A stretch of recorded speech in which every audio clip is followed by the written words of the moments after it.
deserto, fece l'incanto al principe Roberto e usando la sua scopa per cavallo lo trasformò in un pesce di corallo e quindi, bofonchiando più non posso, in una vasca mise il pesce rosso. Pesciolino rosso, nella vasca di cristallo. Porta la corona, fatta tutta d'oro giallo.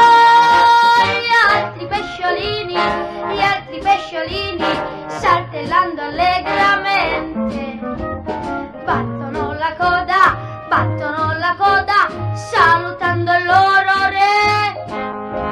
Mandilla principessa fior d'accanto, baciò sul muso il pesciolino rosso, ed è la strega perfida l'incanto, dopo quel bacio subito cessò.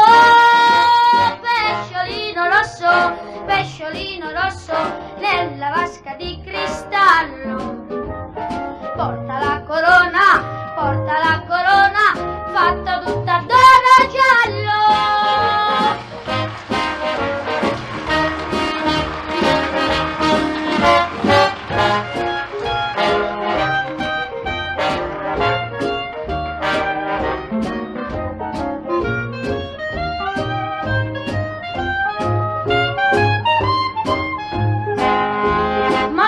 Principessa fior d'accanto, baciò sul muso il pesciolino rosso, ed è la strega perfida l'incanto,